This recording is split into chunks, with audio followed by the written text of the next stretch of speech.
Oh, it's just you and me. Hey, everybody, it's the pre-show where we talk about what we're gonna do in the show. Let me turn off this fan. Probably better. Got this beautiful window right here. Looks out over my backyard. Anyway, what's up, bro? How's it going? Oh, not much. How was your holiday? It's fantastic. Still happening. Still going on. I stopped drinking just so I could do this show.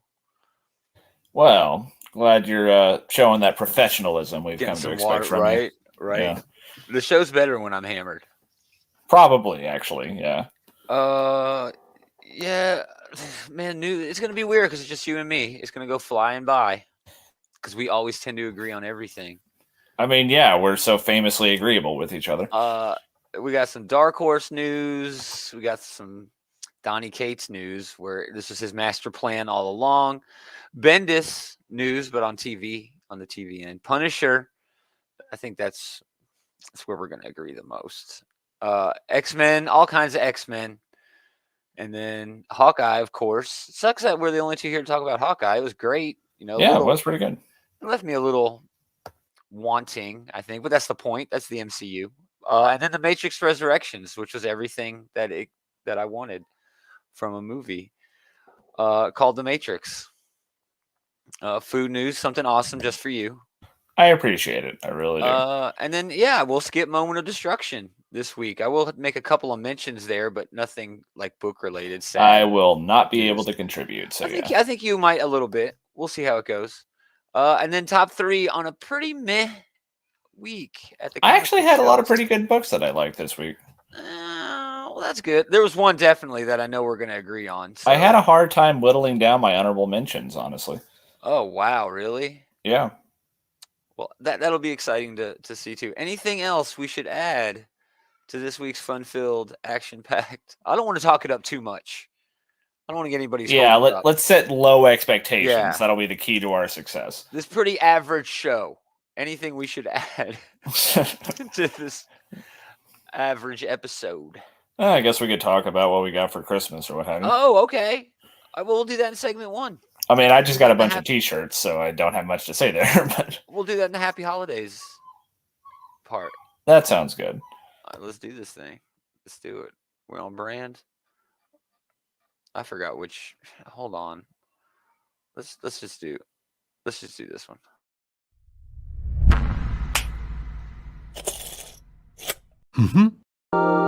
It's still technically the holidays, and people are still having travel nightmares. If I wanted a joke, I'd follow you into the John and watch you take a leak. Planes, Trains, and Automobiles. Still classic. I mean, it's one of the best comedies ever written. You know? Yeah, even though it is a holiday movie, you know. Yeah, I mean, like in a broader sense, holiday, right? It is. It can really be about any occasion where you have to travel. No shit, for sure. Oh yeah. Greetings, geeks. Welcome back. It's another episode of This Geek and Comics, Outright Geekery's comic book shit talk show. Shit talk show! It's Gomer and Taylor. Hey. Some this week. It's the holidays, so, a bunch of people out. Dave's probably fucking working, knowing his ass. Dave's probably working, and I think Adam has to rent out his room today, I think he said. Yeah, he's entertaining family. Yeah. But, he's going to definitely, hopefully, be here tomorrow night for our best hope so, yeah. Our best Looking forward to that one a lot. episode. Me too. I'm doing this one a little bit differently than I would otherwise do because we're not doing like a list,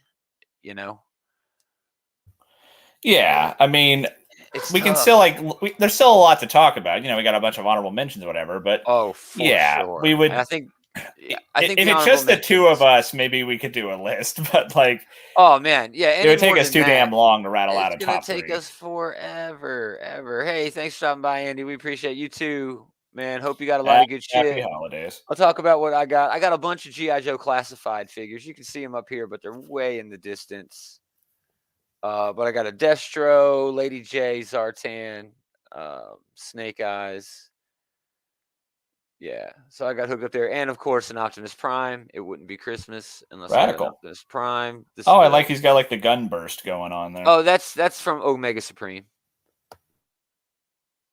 The gun burst didn't come with it. The action, the blast effects is what they call them at Hasbro. That came with Omega Supreme. I transplanted that from a different thing. He did not come with that. It adds a lot to the robot, so yeah. It does. Good It addition. does. I mean, that's a big gripe from a lot of the TF fans that blast effects only come with certain bots, and they're usually over $60 to $80 at least, and they're really dope. Blast effects are awesome. They add just another layer. Yeah, it lets you like your frame like an figure. action shot, Yeah, dude. And that's what I got going on. That's what I got going on for Christmas. And I gave a bunch of shit. My kids got dope stuff. And he got Jedi soap. Very cool. Does it make you smell? It smell like, I thought they smell bad on the outside. Honestly, I assume Jedi do not smell good. Oh, really? I mean, don't know about Yoda that. was like living in a fucking swamp. I mean, I don't think he has running water. When Obi-Wan was living in a cave. Luke was living on like the seacoast cave, I guess. So. And I'm sure Darth Vader always smelled bad.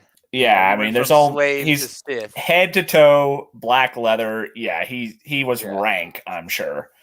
But I don't know, when they were on Coruscant and living the high life. When they're on Coruscant living the high life, before the fall, I bet they probably smelled great. They had access to running water, but all the Jedi, like when we meet them in their most like iconic moments, probably smelled like shit. You're right. That's a good call. And you got a bunch of shirts. I got a Captain America one I'm wearing right now.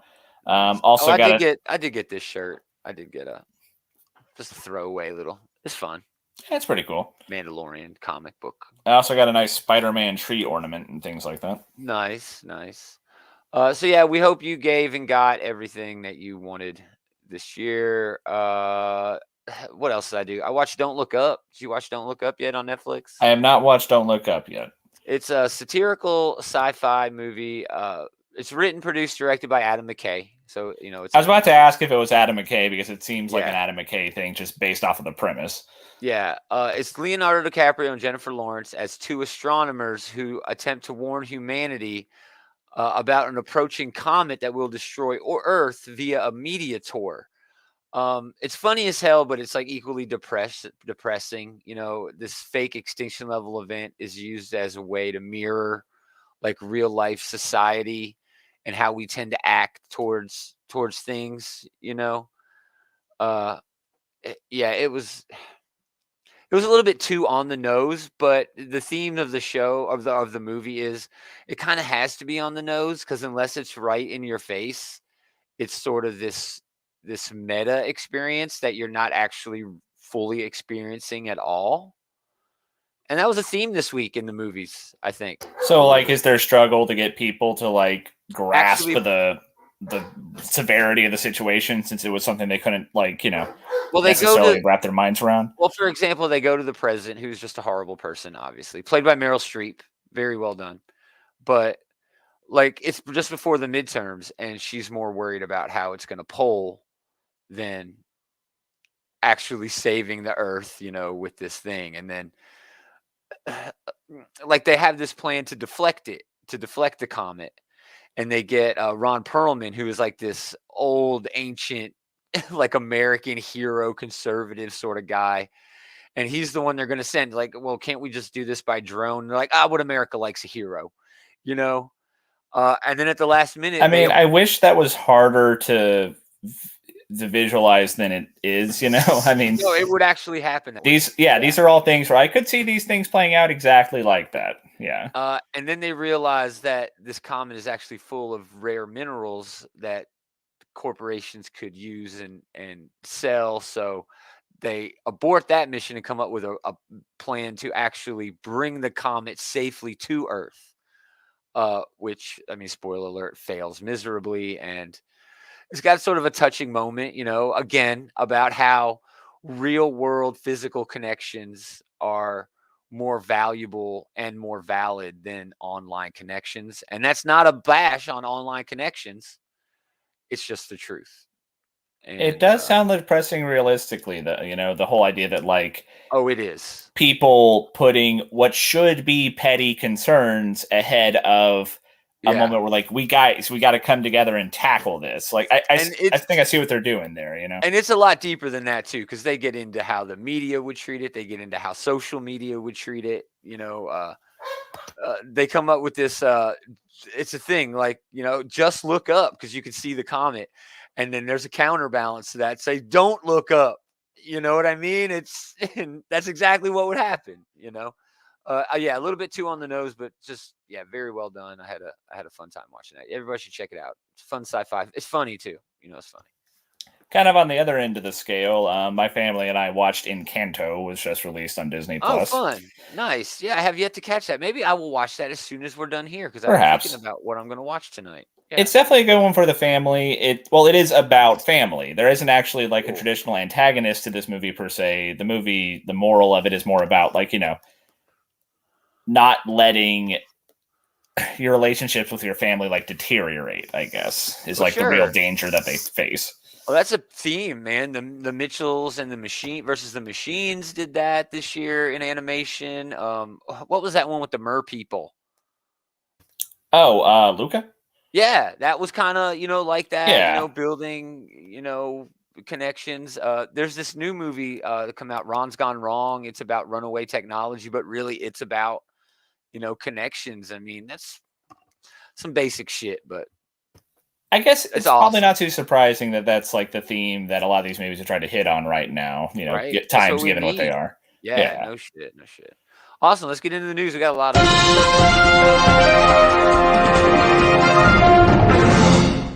in the news. First up, and I don't even know how much we can comment on this. This is I didn't even put the stupid "Don't Look Up" picture on when I had it. There's your "Don't Look Up" picture. Jennifer Lawrence is great in it.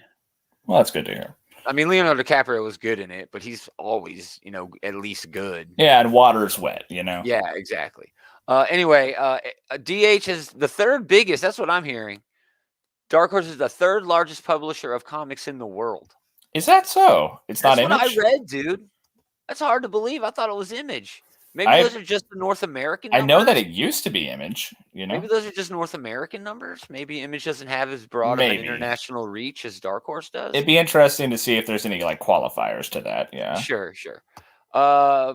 But they have been purchased by a company called the Embracer Group. What is the Embracer Group? It's a giant conglomerate that owns a whole bunch of shit, but mostly video game production houses and studios and things like that. Dark Horse's growing library of over 300 intellectual properties with a structure and proven ability to produce IP, partner with top creative talent, and create brands and global hits. Dark Horse is in a strong position in a market where entertainment content is in high demand. This proof point can be seen in Dark Horse's strong pipeline of over 40 projects currently at Netflix, Amazon, Sci-Fi, Sony, MGM, Universal, and Warner Media. So they don't really care about getting a place that makes comics. What they have is a test bed for IP, and it's a proven test bed. That's not a bash. It's just, from their standpoint, it does make sense. The thing they are most interested in is getting a pipeline to things that are going to make them more money. You think Disney wanted to buy Marvel Comics? They don't give a shit about Marvel Comics. They give a shit about the IP. Yeah. They wanted characters. They wanted the locations. They wanted the stories. I'm sure they're happy to make a little bit of profit off of the comics themselves, but they really print money with these movies. So yeah, that's absolutely what they want to do. And just like when that purchase was made, Disney took Star Wars and moved it over to Marvel. Dark Horse is right there for anything the Embracer Group wants to do with any of their games in terms of trying to promote stories and tell a story. All right, if you're taking a script or even an idea to a production company, a studio, you don't say, yeah, we made a video game. Play our video game and tell us what you think about the story. No, this motherfuckers are not going to spend 20 to 40 hours playing your video game. But you give them a 5-page or a 5-issue comic based on your video game that's got an awesome character, a lead that everybody knows, characters, locations, story. You give them that, then you can sell them a property. And Dark Horse is in a great position to do that. Seems like a win-win. Yeah, there is a lot to talk about, how these giant media apparatus types start absorbing more and more of the stuff we consume. And yeah, that is troublesome, but I think that ship has sailed in all likelihood. It is. It doesn't help though that Embracer sounds like a dystopian future corporation. Yeah, it does. It really does. Join the embrace. Embrace yourself. Yeah. But I get it, man. They should be. All right, comics ain't gonna keep the lights on forever. They're just not. No, I mean, as much as we love them, they struggle mightily to turn a profit. Yeah, dude. And this is a great way to keep Dark Horse Comics running, doing their thing, and letting it feed into the bigger machine, which is I mean, what everything is now. If this is a way for them to keep the lights on and keep publishing the books, we probably just have to accept that that's perhaps the only way that they are actually going to be able to do that. Exactly. And again, I don't think we'll see any changes here at all. Embracer Group is well known for letting the things that they buy just keep doing what they do without any big oversight. Dark Horse has all the infrastructure, all the people already in place. If they wanted, and it's not like Dark Horse wouldn't have said, even if this purchase wasn't going down, if Embracer came to him and said, hey, we'd like you to do a 5-issue miniseries on one of our games, they'd be like, oh, fuck yeah, we'll do that. Of course they're going to do that. But now they don't even have to ask. They can just tell them, hey, y'all are doing a 5-issue miniseries I mean, on this game. They get in-house it's PR. Publisher, yeah. I mean, it's basically public relations. And it's easy to be cynical about that. Maybe we should be at least a little bit cynical about that. But also, it is what it is. And it's probably not going to affect the actual comics themselves too much anyway. It just means more content. Yeah. And that's always a good thing. More is always more when it comes to content. Moving on, most of the rest of this shit is Marvel, dude. We had big DC week last week with a shit ton of releases with their solicits, but this week it's all Marvel, mostly. Thor versus Hulk crossover has been announced. I love this cover for it. Look at the... Donnie Cates gets to smash his action figures together. It feels like this was his goal the whole time. He's like, I want Thor versus Hulk, and the only way I can do it is if I get on the Hulk book. I mean, I'm sure that this is going to be dumb as hell, but it looks like the best kind of dumb as hell, right? Yes. Yeah, like that's the best. It's fun, just to watch your favorite characters like beat the shit out of each other, especially two characters that are like widely debated, right? People are always talking about who would win in a fight between Thor and Hulk. So yeah, this will be a fun little breakdown of that, I'm sure. It's called Hulk versus Thor. Banner of War is the name of the arc. Banner of War. Alpha number 1 arrives on April 27th, and then May we'll get Banner of War Part 2 in Thor number 25, Hulk number 7, Banner of War, and then Thor 26, and then Hulk number 8. So it sounds like more of a crossover than an event proper then. Yeah, it's not really an event. It's exactly what you said. It's just a crossover that Donnie Cates is running. Gary Frank is doing all of the covers for it, all of the main covers for it. That's always good to hear. This is the Martin Coccolo variant, I'm pretty sure, for the Alpha issue. And Martin Coccolo is doing all the interior, so it's going to be big. It's going to be badass. Yeah, I'll probably end up reading this. I'll give it a shot for sure. I'm stupid. I mean, this is stupid, but it looks like fun stupid, Yeah, it looks like the best kind of fun. And Donnie Cates is pretty good at writing fun stupid. He's the Michael Bay of comics. He really is. That's not a bad thing. That's not a slight. Michael Bay does some okay shit. It's Michael Bay makes fucking bank, and he sells movies. Yeah. Yeah, I mean, people wouldn't go to see these things in droves if it wasn't something people liked. Exactly. Legion news. Brian Michael Bendis actually broke this news in his newsletter. HBO has him working on a Legion of Superheroes TV show. At the moment, it's being developed as an adult animated show. And that's really all the news we've got for it. Okay, well, Legion could work pretty well as a TV show, although especially on HBO. I did not enjoy Bendis's iteration of the Legion. Me neither. I hated it. I gave it one. It was one of the. Usually, I'll give something a couple of issues, but this is something I gave just one, and so that, does speak to how not necessarily bad, but just boring. It was not compelling. It was boring, dude. And the thing about Legion is it's huge, and he didn't make it seem huge. He sort of tried to make it feel small. It also doesn't help that you get really sick of Bendis's dialogue ticks after a while, and this, I like it. The word balloon ratio to what was actually said in like a meaningful way was like microscopic. Yeah, in I don't that know issue, what he. you know, Yeah, it I took don't them know. forever to say nothing. You know, Yeah, I don't know what he was doing on this book. I didn't like it. But with that said, I really like the Legion. X-Men can carry 10 books at Marvel Comics. It does. It has been for at least 2 years, right? And has in the past. Legion has the same potential.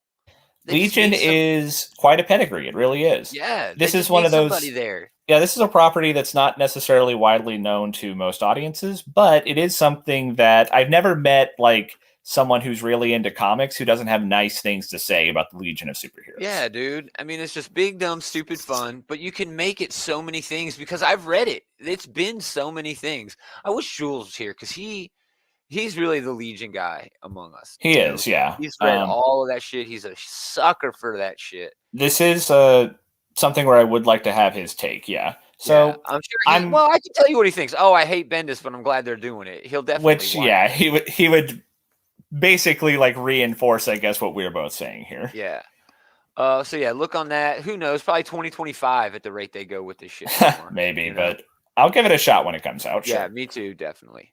Now this is the. I think this is the only. Well, no, we got a bunch of X-Men news, but that's it. That's a real. I mean, there were other books announced. There were like two more, like DC something's name. Anyway, Frank Castle's definitive chapter begins in a new Prestige Punisher comic this March. Punisher is the name of it. Just Punisher. No, nothing else. Punisher. Jason Aaron, Jesus Saiz, and Paul Azaceta. And this is the cover. It looks great. This is what everybody is bitching about. Yeah. This is what everybody's upset about. And come on, guys. Come on. Oh, I mean, it's stupid. It's almost certainly temporary, and it seems almost, dude. It's definitely temporary. Yeah, and it seems to fit the aesthetic of wherever this is that he's at. You know. Yeah. Here's the story. Here's what, and this is what Marvel sent out. The only bit of news that anyone has on this came directly from Marvel in a press release. Punisher, written by Avengers architect Jason Aaron. Come on. 13-issue Prestige. That's a weird way for them to sell it because they could just point out that he wrote Punisher fucking Max, one of the more beloved. One of the defining Punisher runs. He already wrote. He has a direct he has his credentials already lined up for this specific character. So you know. But each issue will be oversized to explore the past, present, and future of Frank character and reveal where his motivations truly lie. All right, that seems like a bunch of bullshit to me. We already know where he is. There's no way they're going to fundamentally change this character. There's just no way that's going to happen. You should always take it with a grain of salt when they talk about how we're going to blow this thing wide open with a character that's been around for decades. Exactly. You know? But that being said, back to the, we're kind of burying the lead here. This is Jason Aaron writing a Punisher book, and that's already a pretty cool idea, right? It's a proven success already. Yes. The thing everyone's bitching about is his symbol changing, the skull going away. And the reason that is getting a lot of buzz is because, and Marvel has addressed this, as recently as, I think, just before the pandemic in Rosenberg's Punisher. I think it was Rosenberg's Punisher, where Frank in the comic literally goes up to some cops, pulls the Punisher symbol off, and said, "No, you guys swear to the Constitution to uphold. I don't do that shit. All right, that shit left me a long time ago. We are not the same. It's the "we are not the same" meme." And he rips up that. So it is true. Yeah, the Punisher logo has become extremely loaded down in the last few years, especially. And a lot of people were like, "Oh, so Frank's changing the logo." This is Marvel giving in to folks who have co-opted the Punisher skull symbol.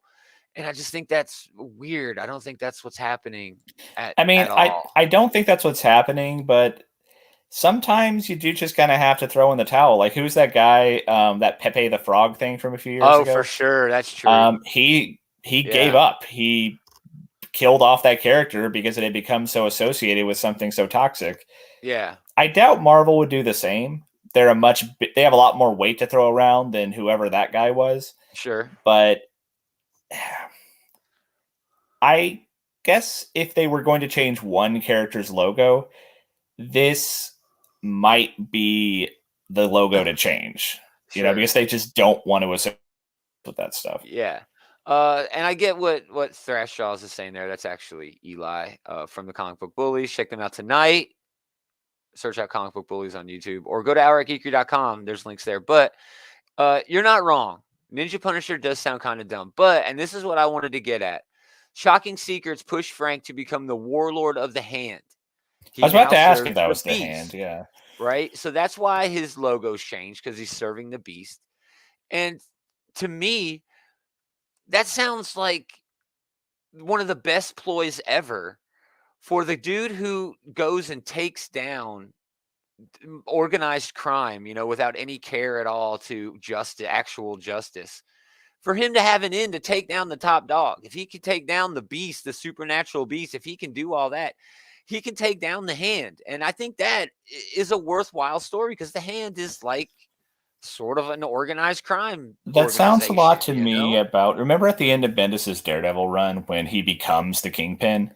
Yes. That was a pretty cool story, and this kind of gives me a similar vibe to some extent. Now, could it be dumb? Absolutely. But is there a potential? Aaron. Yeah. Is there a potential to tell a good story here? Yeah, I think so. I think it's going to be both.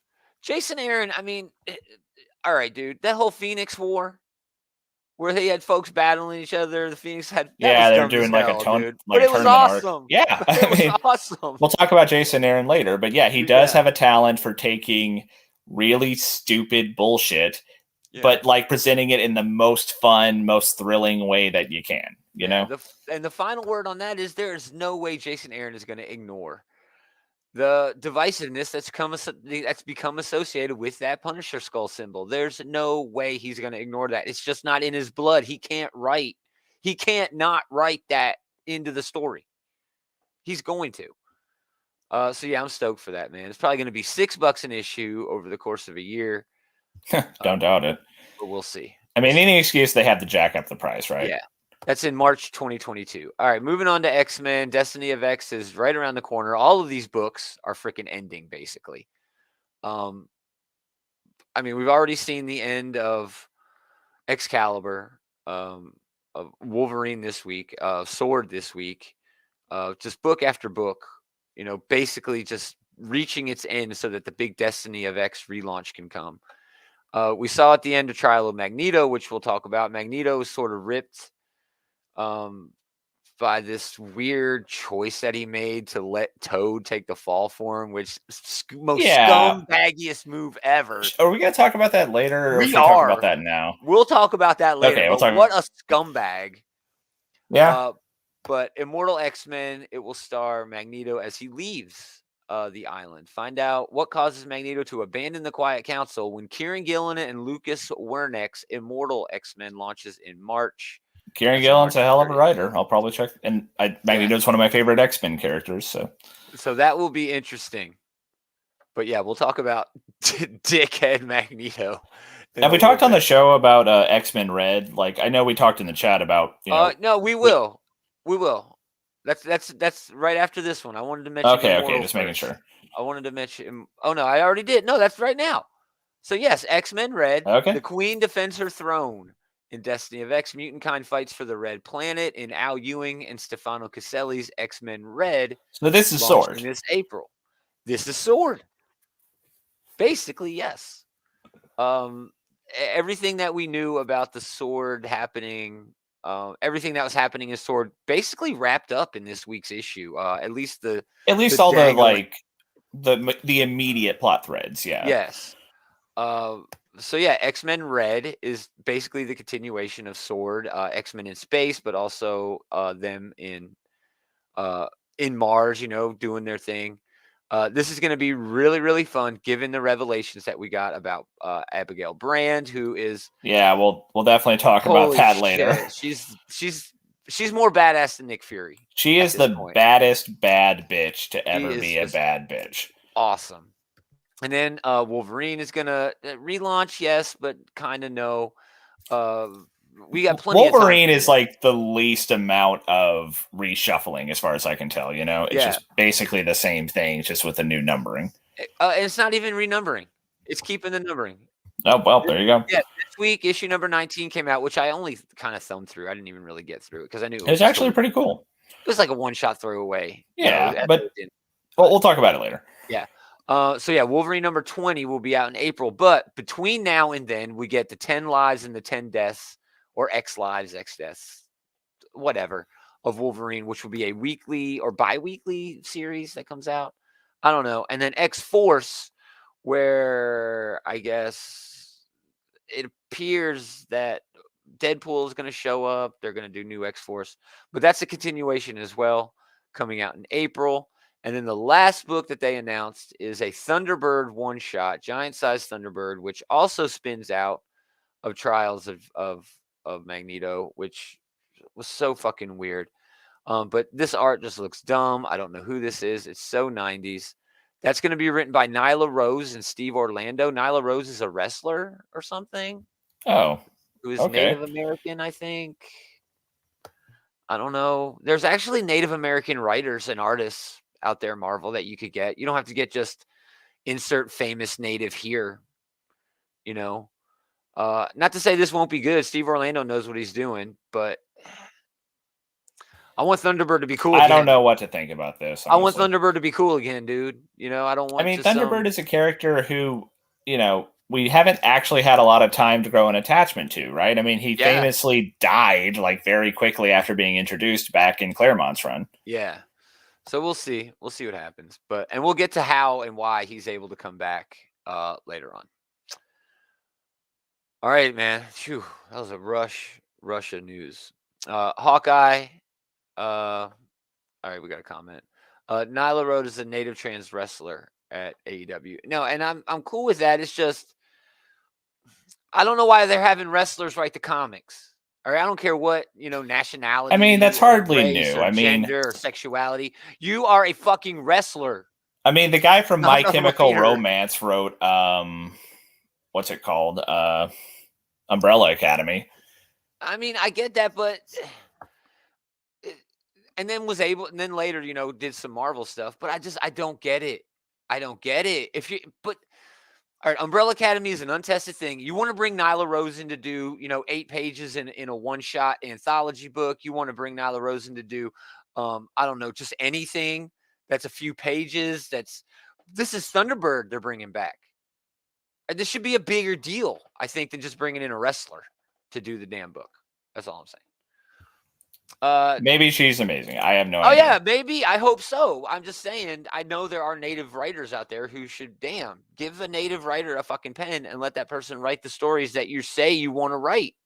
Marvel, don't just beat around the bush and try to pretend that you're giving people what they want. I don't know. Anyway, Hawkeye episode 6. So this is Christmas. Not bad. Things definitely felt a bit rushed in this last episode. Maybe it's because they just gave us so much. I mean, I don't know. I mean, I don't know how much more legs this story had to it. And this was a real fun ride, this last episode. It was. Especially when they're busting out all the trick arrows during that skating rink fight scene that we were showing just there. That shit got insane. We've got like Tesla coil cage arrows. Yeah. We've got more Pym arrows, which incidentally, what the fuck happened to those guys? They got carried off by an owl. Ate them. I guess they must have. Dude, it was horrible. Was that a temporary shrinking, or were they permanently No, they are permanently shrunk. They are apple or owl food now. That was a terrible fate. Exactly, man. It's not only disrespectful to the comics medium that we'll just get anybody to fucking write that thing, but it's like, oh, look, now we got representation. It's like they can shout out, oh, look what we did. We had a native write this book. And it's like, well, okay, great. But that wasn't a writer. You got a native wrestler to do a book. And it just seems, I don't know. It seems weird. It's just weird to me. Anyway, back to Hawkeye. Yeah, it was great. The Agents of S.H.I.E.L.D. fans are pissed all over the place. All 3 of them are really pissed. I mean, that Mockingbird is not Mockingbird anymore. Mockingbird is Mockingbird now. I mean, the character at Agents of S.H.I.E.L.D. was around for a season and a half, I think, and that was 10 years ago. Yeah, it's been a while. But this worked for me. It's not going to have any bearing on the MCU whatsoever. Okay, Hawkeye's old lady is not going to get like a prequel movie. Yeah, I mean, if you're Hawkeye's old really, lady is not going to join like Champions. Okay, this was just like a wink at the audience. And honestly, like if it's really bothering you that much, maybe in the MCU, Mockingbird isn't Agent 19. Whatever, you know? Yeah, make up your own continuity. All right, whatever's going to make you feel Maybe better. she's Agent 18 in the MCU. What the Yeah, fuck ever, you know? 18.5. Yeah, there are tons of native comic writers out there who love their job. No shit. Yes, exactly. Exactly. Eli. Fishing. If you're fishing for a job, you're fishing at the wrong place, bro. We have no control sway. over that, my dude. We have no sway at all. You got my vote, but that means exactly yeah. shit. But Yelena was awesome in this. Yeah, I really like her dynamic both with Kate. I love the whole like, hey, should we go get drinks later? Yeah, sure, but I am going to kill Hawkeye first. Like that was really fun. Yeah.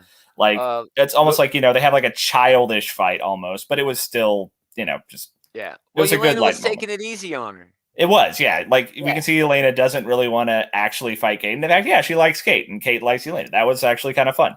Yeah. But then when she actually does get to catch up with Hawkeye, that did lead to a pretty effective moment between them where Clint was able to prove that it's a Martha moment. It was so much better though, because like it was a Martha moment though. It's a Martha moment that was actually well implemented. It's what they were trying to do with the Martha moment. Yeah. Like they gave these characters time to develop separately. We have seen plenty of, especially with Hawkeye, like exchanges between him and the character that, you know, they have this connective tissue with. And I thought it was effectively done. The whistle was more effective than him just saying Martha, like, you know. For sure. It is the same sort of thing though, but well done.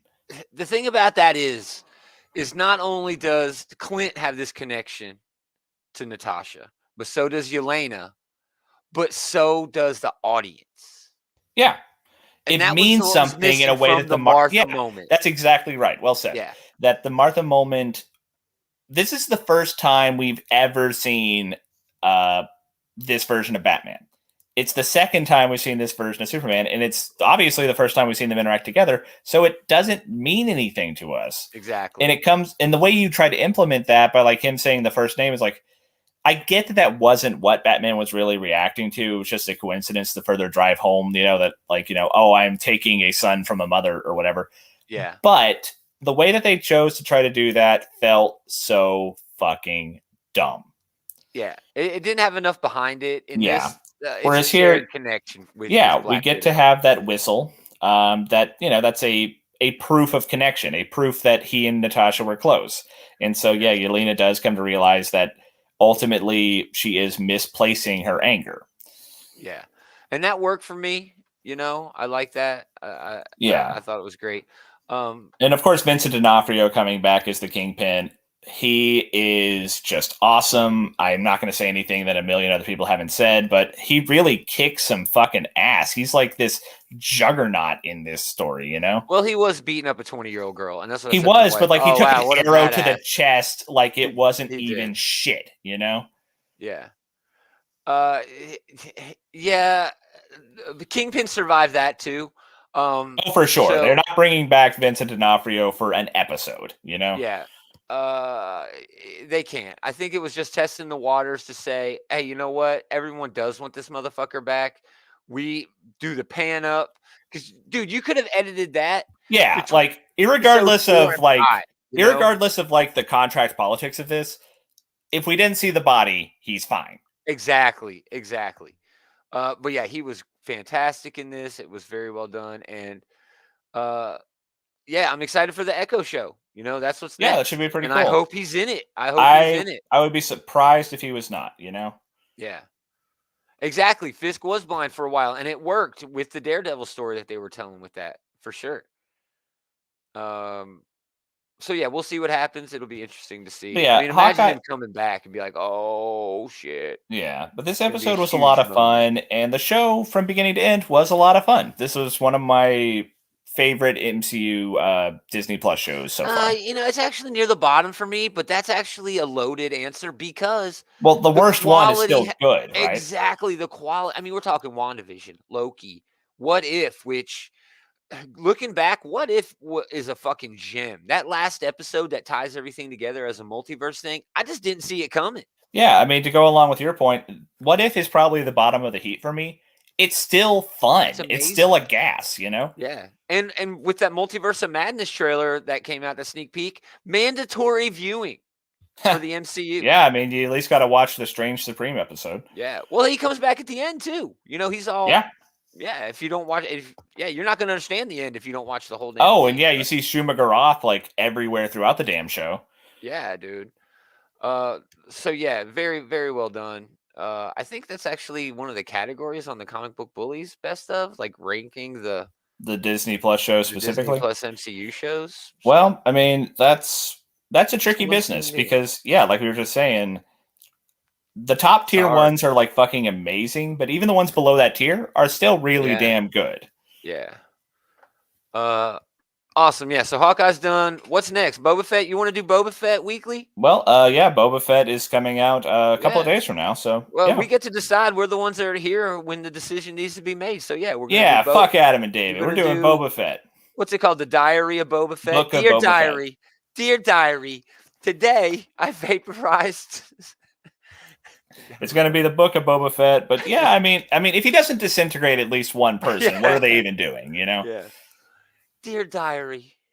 All right, Matrix Resurrections, the most device, and this is how I know this movie is genius, because just like today's real world, society, the movie is very divisive. That makes it genius. It's so meta that it's even meta in its divisiveness. Yeah, stoked for Fett. Yeah, me too, bro. Cannot wait. It's gonna be so dope. It sucks we only get an episode a week, man. I really want to stream that shit, but anyway, Matrix. I like this quite a bit. Should I go on? You probably should, because I have nothing to add here because I haven't seen it. It's an updated remix to the original trilogy. It does pretty much everything right. It's meta. Like really, really meta, perhaps to a fault, right? But it's only a fault if you miss the point of the way that. I mean, you know how the Matrix is, dude. The original trilogy is about religion, and it's about society, and it's about our dealing with technology, and it's about capitalism and communism, and it's got all of these different things going on. This movie does the same sort of thing. But it does it with the self-awareness of how the original trilogy is this cultural touchstone. Like the Matrix. It is definitely a cultural touchstone. This is definitely something that, fucking bullet time was goddamn everywhere after this movie came out. Oh, they make fun of bullet time in this movie. I'm sure they make do. Fun of it. But that's just probably my go-to example of just how ubiquitous this movie was. That being said, I like these movies, but they don't necessarily have a special place in my heart. Yeah, they have a special place. I like them just fine. So as that guy who just, is not over the moon about these movies in the first place, is it worth it for me to see this? It's worth it because it's on HBO Max. If you have a subscription fair enough. to HBO Max, yes. But no, if you are not a big, huge fan of The Matrix, you're not going to get anything out of this, really. It's not even, it's an okay action movie, but it's not really that big of an action movie. It's a romance movie. Literally, it is a romance movie. It's a love story. Well, that's what I gathered from the trailers, is that most of this is going to be the reunion of Neo and Trinity, right? Yeah, that's really what it is. But at its core, with that being said, the love story, it's really about, and I mentioned this earlier when we were talking about a different movie, it's about how our digital connections are controlled and manipulated and used by those in power, and how our actual physical real world connections are way more valid and way more important. That does sound like it's a message they couldn't have in the original one, since social media. It had so much about our digital selves has changed since the first movie came out. So see, that does sound worthwhile then. And as technology has evolved and advanced, the definitions for the original Matrix trilogy have also sort of evolved and advanced. It wasn't a trans allegory until like 6 months ago when Lana Wachowski came out and said, "Oh yeah, it's a trans allegory." People were saying that, but no one could say definitely that it is. And then it blew up, and then that's what it always was. And I'm like, well, no, that's not fair, because it's also all of these other things, right? So while I've been having all of these weird, discussions on the internet about how good this movie is and how it's not, actually proving how good it is, I came to the realization that I'm not sure if it's genius or too smart for its own good. I had an argument with a guy, and it was pretty civil, and it basically at the end got to, well, as a black man, this is what he said. As a black man, I saw this as this totally different thing about how those in control who say they're going to help us really are not here to help us and are incapable of helping us and are just another means of control. And I couldn't have an argument against that, because you're internalizing the art, This might be a case where like none of those specific messages are really the intention here, right? That this is a movie not necessarily about an allegory, but about applicability. Yes. How it's a story about like finding your true self, a story about like the systems of power, and a lot of people can see those in different ways, and none of them are necessarily quote unquote the one true reading, but none of them are wrong either. And I think that's the genius of this movie, that it's so like open-ended and so it's so full of philosophy that it almost loses itself almost, right? But if the goal is to get people talking, this is definitely doing it, which again is genius. It's weird. It's weird. It's Fast Shots. You initially embrace the online self. This new one is a warning against the digital self. Perfectly said. Perfectly said. The Matrix always made you think. This one does too. That's why I like them. Dude, me too. It's kind of like, and again, that's Eli. Thrashaws is Eli from the Comic Bullies. He always said, I don't give a fuck about the quality of Star Eli, Wars at movies. this point, do you want to just join in on the show here? Yeah, right. No, it's hard to talk about the Matrix, because you've really got to lean into it. You've got to intuit a lot. You've got to, really immerse yourself in it to really enjoy it and get all the themes. But again, what Eli has always said about the Star Wars, any Star Wars things, really, I love the Star Wars universe. Anytime I can visit it, I'm having a good time. Same thing with the Matrix. They could do an animated show if they wanted to. I think if they did, they should do it kind of where it's back both. in the day, Animatrix was rad as hell. Dude, Animatrix is still rad as hell. It still holds up, dude. If not better now that technology has, evolved. But if it was me, if I was in charge of the Matrix franchise, I would go to HBO Max right now, say, let's do a new series in this new continuity, this new universe, and make it half and half. Half live action, half animated, and just really do it. Really you could embrace that, like whenever they're in the Matrix, it's animated, and whenever they're like quote unquote the real world, then it's live action. And you could do so much fun shit with that animation, dude. Nowadays you can do so many cool things. So, yeah, that might be the best movie of the year. Well, I guess we'll find out tomorrow. Man, it's definitely getting a mention on there, and out of all of the movies that are on my list, I think it did what it wanted to do, which was get people talking. And I don't know if that's a good thing or a bad thing, though. And I had a great time watching it, so I don't know. Let's do food news, because I could go on and on forever about yummy. Let me delete this, because I don't want to pop it up. I should have just left that. We got a shitty one. Doritos launches a new Flaming Hot Cool Ranch flavored. What? They don't already have this? I have not seen these. This seems so in their wheelhouse that I'm amazed that this is a new thing. It does. I really want to try these, actually. I love Cool Ranch Doritos and I love Flaming Hot Cheetos, and this feels like kind of the best of both worlds. Arriving just in time for the new year, Doritos Flamin' Hot Cool Ranch can be found on shelves at retailers nationwide. $5 and $2.20 for different size bags. There you go. No shitty ones this week. Thank you. There was not a lot of food news. There's not a lot of food news during the holidays.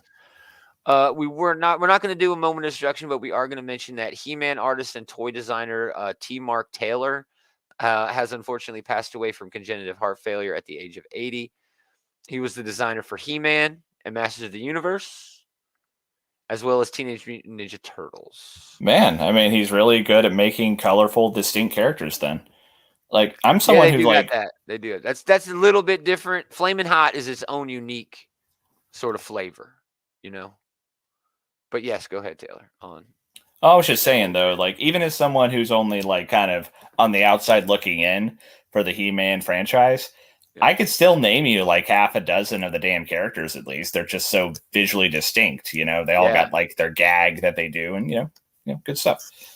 Yeah, very creative, ahead of his time when I think when it came to character design. Also, sadly, Derek J. Wyatt also passed away. He was a character designer on shows like Scooby-Doo Mystery Incorporated, Ben 10, and he was also, we mentioned him here, Transformers Animated, which was a late 90s, early 2000s animation. Is okay. Not my cup of tea, but we did want to mention those two passings. I mean, these are people. That first dude, what did I say his name was? T. Mark Taylor. He's actually on the documentary series The Toys That Made Us, which is very, very well done. Everybody should check that out. Awesome. Let's get on to it. Top 3. I think I'm going to go first. Sounds good to me. It's going to go by quick. I'm pretty sure we have the same shit. It was not a great week for comics, in my opinion. Avengers and Avengers Forever were solid. I think I've come to realize that Jason Aaron's Avengers and now Avengers Forever is basically him just writing Thor with like extra steps. Really starting to feel that way. I guess I could see that. I mean, Thor is definitely his pet character. Oh, for sure. So he is like doing all these like lore dumps for Thor about how like the Phoenix is his mother, and he was like the star. He and Maya were like the stars of this week's issue, you know? Yeah. Do you have Trial of Magneto on your top 3? I do not. Let's talk about it. Trial of Magneto number 5. Leah Williams, Lucas Wernick. David Messon also helped out with art. So it really wasn't a trial like Perry Mason in court. It was like a trial, like he was being tried, like these were terrible things that were happening to him. I guess. Some weird moments here. I really like this where Scarlet Witch didn't even realize that she was getting the 3 sons of the 3 kings and queen of the whole damn shebang. She didn't even realize why she was getting Proteus in here, which seems weird to me. It seems like Scarlet Witch still has this odd connection to the mutants, which she does. They get into it. And then, okay, Thunderbird does come back. The way he comes back is, man, this is fucking weird. Have you ever seen that movie, The General's Daughter? It's kind of like that. I am not. Like Scarlet Witch needed to die so she could go through the resurrection protocols, which I'm not sure how she even learned about them leading up into whatever she was doing. They mentioned that. Magneto told her about them. It was weird. But she needs to go through the resurrection protocol so she can gain this otherworldly, magical, and not to be confused with capital O, otherworldly, this connection to the souls of mutants in a weird magic-y way. I mean, honestly, this right? That's yes, I think so. That was a bunch of like magical gobbledygook. It was. But, you know, it's within the acceptable sphere of gobbledygookiness for Scarlet Witch, I think. So I'll let that one go. But so now Scarlet Witch has created a sort of database of mutants who were wiped out or killed prior to Cerebro making backups of all of them, but also connected to any of the potential mutants that she wiped out during the decimation. Is that also correct? I think so. Basically, she has expanded the server for all these mutant backups, like basically infinitely. And that was her goal. That was her whole goal here. That's fucking weird, dude. It's a satisfying enough payoff. Toad took one. Toad is now in the hole with his fellow Brotherhood mutant Sabretooth. Yeah, but this is the thing I was confused about. Did they tell Toad to do this? How did he know to take the fall for Magneto? Like, what was his involvement? He's doing it. I think Magneto told him to, asked him to. Or did he just think Magneto did it and he's going to take the hit for the team here? Possibly. I don't know. I wasn't sure how Toad got involved here. Yeah, me neither. But regardless of how he got involved, Magneto damn well knew better, and he let him do it. What a dick. Yeah. For sure. Magneto's big dick in this. Big dickhead in this. Do the ends justify the means? Maybe. Because now you got 20 million potential mutants instead of just one shitty Toad. I mean, Toad always getting shit on, though. I do take Wanda at her word that she's going to try to get him out. But apparently she must have known that like Toad was going to take the fall because she's the one who pointed out Toad. Bam. He did it. Yeah, so this was dumb, stupid, and appears to be quite important to the X comics, you know. Okay, well, so now that we finished the series, then I didn't dislike it, but I feel like it should have been so much better. It really got shorter. Yes, it really got sidetracked there in the middle 2 issues, like with all the kaiju stuff. Like, I get that they probably wanted to have like an action scene or whatever, but this didn't need that, and it got away. We were just spinning our wheels for 2 issues, you know? This should have been backups in the X-Men books. Yeah. For a month or 2. But the status quo is kind of interesting. I do kind of like the idea of like Wanda like kind of redeeming herself to mutant kind, and it seems like Exodus and everyone else is totally on board with that now. So Exodus is going to have some new bedtime stories for the kiddos nowadays. Like they actually did literally show. Calling her the Redeemer now. How the Pretender became the Redeemer, and now she's pro-mutant. Or is she a mutant? No, she's still a human. They do, yes. According to this, she is still not a mutant. I still am firmly convinced that is not going to be, even if they have no intention of doing it now, inevitably someone is eventually going to be like, actually, she is Magneto's biological daughter, you know, at some point. In 100. I feel like it's kind of a missed opportunity not to just go ahead and, you know, make her pull that trigger. No shit. It's going to happen eventually. Just get around to it at some point. The whole not being a mutant thing, wasn't that all like studio politics in the first place? It was all politics, dude. It's dumb. Anyway, my number 3, Black Panther number 2, just because it was such a light week. This was a really solid read, but usually I wouldn't pick, you know, just a random issue number 2. It was pretty solid, but I still like not getting T'Challa vibes from T'Challa here. Oh, you're not wrong. I mean, that one sleep rage is like, yo, fuck you, T'Challa. He kind of what the fuck?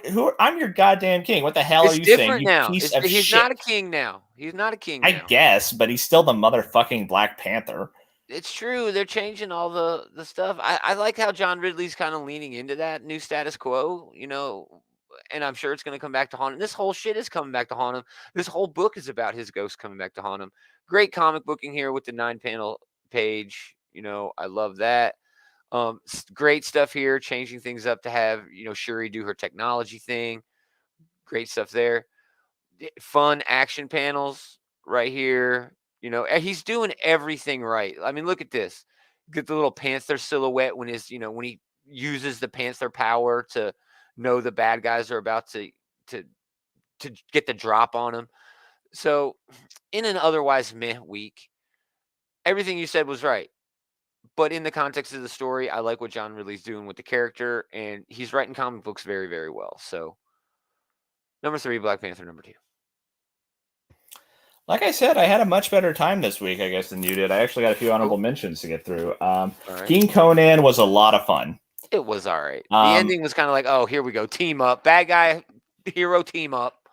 But Jason Aaron knows how to write the character. He knows how to write in this setting, especially. It kind of reminded me of his Weird World book from back during the Secret Wars. Yeah. Maggots in the waves. But yeah, like shit. He did a good job kind of giving like an eldritch energy to this wizard guy and everything. And it was pretty cool. And it is going to be zombies. You were right. It is going to be zombies. Yeah. Wolverine was really fun. It was a good issue. He goes and fights like a fucking whale. They said they called it like old mutant and the sea. It was really more Moby Dick. They got their allegory wrong there, but I really like the underwater scenes. They do a lot of cool stuff with the art. Avengers Forever was fun. It's all right. I don't know if I want to invest in another Avengers book, especially a multiverse one. I don't know, but it was all right. Well, that being said, if you're not interested in the multiverse stuff, you should look elsewhere. That's all that this is. Yeah. But it was kind of cool seeing, like, Tony Stark Ant-Man, and in the with other his Avengers, Iron Ant. And in the other Avengers book, like, there's multiverse shit going on there too. Yeah, so it does, to me, over. then read as a pretty decent companion piece to what they're doing in Avengers right now. So I had fun with it. Yeah, and then my number 3 is going to be Avengers number 51. Oh, okay. This was really just a fight issue. It was Thor, Maya Lopez, and Iron Man versus Mother Phoenix and Killmonger with a fucking destroyer armor on. That was pretty rad. Yeah, it's quintessential Jason Aaron stuff where he takes like a rad idea and just throws all the action figures on the board and just smash them together. Yeah. It's a cool start to this whole Avengers versus Masters of Evil thing. There's not much for me to say about it except that it was good, dumb fun. Yeah, it was. Yeah, that makes it my number 3. My number 2 is going to be the last issue, Sword number 11. All right, so our 2s and our 1s are going to be lined up. I'll go ahead and assume now. Oh, you got number 2 is Sword as well? My number 2 is Sword as well. See, it was a light week, man. Great character moments for just about everybody in the issue. The art wasn't great, but Brand finally doing Brand shit. I mean, here's a great Storm moment. I mean, here's a great Manifold moment. And then Brand just being all the Brand she can be, just perfect. I didn't realize her mutant power was her hands got hot. Yep, that is her mutant power. That's why her name is Brand. But that's new. That's new in this issue, right?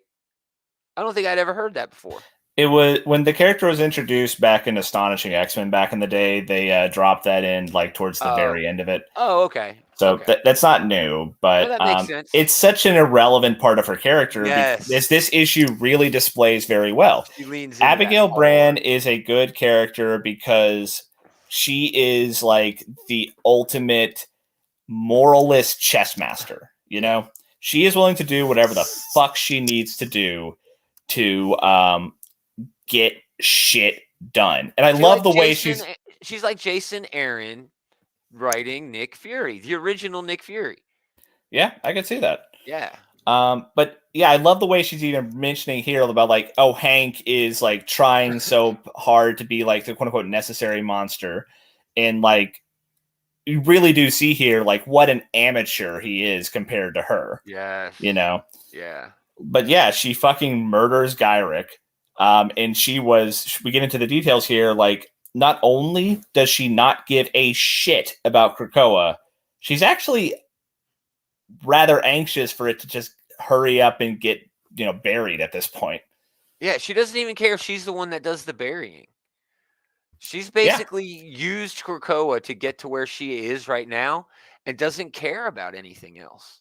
Yeah, we also got to see, like, what the Thanatos Gambit is? It's that thing where, like, you set it up where no matter what happens, you get something that you want at the end. For sure. She really breaks down a pretty compelling one here where, like, she had everyone set up where they could, stop the peak from crashing into Australia. But she points out if they had failed, not necessarily the worst thing in the world for her, Yeah, exactly, dude. Yeah, it would actually probably benefit her if the mutants all got blamed for that shit, at least as in part, of a distraction. So, Manifold was awesome here. Storm was awesome. She basically apparently she can just explode a mass group of people whenever the hell she wants to by lowering the pressure. She can change the barometric air pressure. So that's Omega level mutant.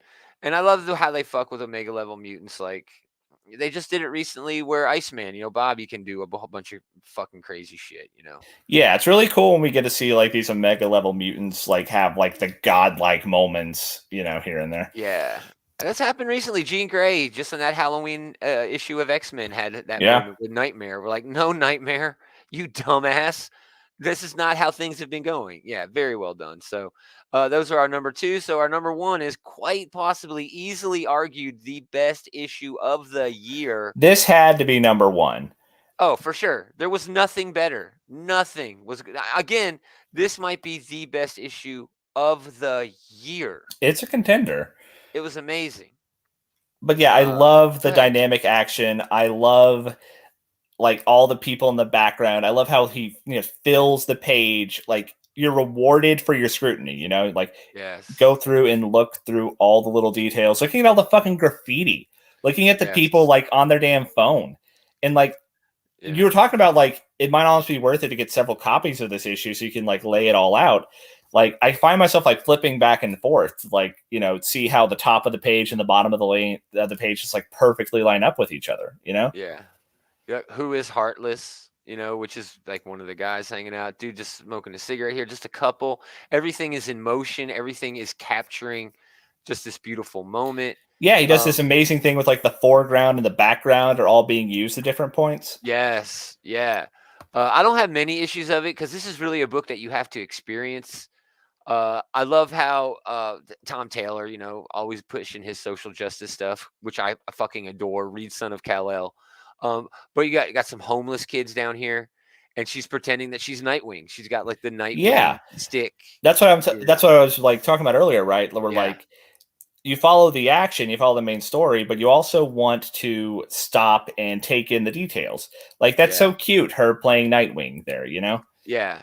Even though it's like a terrible thing happening, Yeah, but that does show like the impact he's having on the city by going out Yes. here and, standing up for the powerless, like Yeah. Reading off my notes, this issue works well standalone. It's just Nightwing going after his dog. Oh yeah, absolutely. Yeah. Even if you haven't been reading Nightwing, you should have been. It's really great. Eli had a great point. Like it's probably the surprise hit of the year. But yeah, if you haven't been following it, you should still probably track this issue down. You don't really need context for it. Yeah. But with that said, if you are reading it, it really is some background into what's going on and what they're doing. I mean, the bad guys came and took his dog. That's a big deal. Yeah. And it does sort of have some little bits here and there that add to the overall story. But that's not what this issue was about. It was all about Tom Taylor writing something for Bruno Redondo that would show off both of their chops. I mean, yeah, ever since this run started, we've talked about like these sequences that Bruno Redondo draws and how amazing they are. And hats off to the creative team here for Redondo obviously doing this amazing work, and for Tom Taylor recognizing, hey, my guy does amazing work. Yeah. This issue is your showcase, buddy. I'm just going to get out of the way, give you a pretty simple premise, and let you go to fucking town. And he nailed it. And we say that, get out of the way, but I think Tom Taylor gave him just enough dialogue, gave us just enough dialogue to know what's going on, to run things.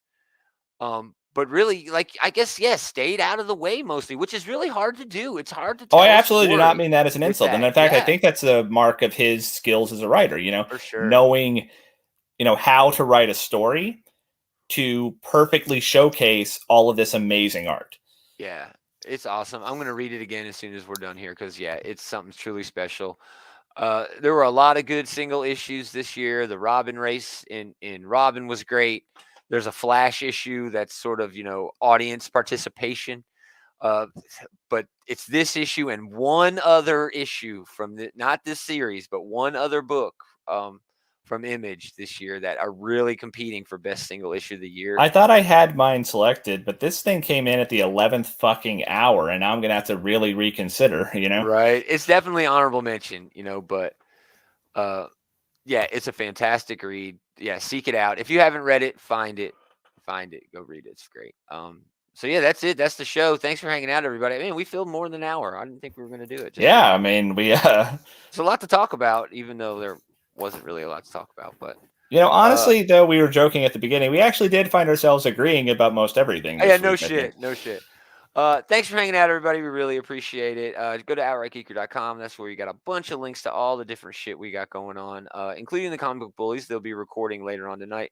I think I'm going to be on an episode of their show in the next week or so, just their end of the year show. But yeah, we've got our own end of the year show happening tomorrow night, same place, right here. Come back. We're going to talk about our favorite stuff of the year. It should be a whole lot of fun. Keep coming back. Big Willie got shit going on all week. We got all our stuff going on all week. So yes, again, thanks for hanging out, everybody. Most of all, thanks to that one Joker for hanging out with this one Joker. Glad to be here, man. We're going to do it again next time. Same geek time, same geek channel. Putting in that extra work. I mean, I gotta try my best, man. Right? You gotta pick up the slack with these other dudes. Work.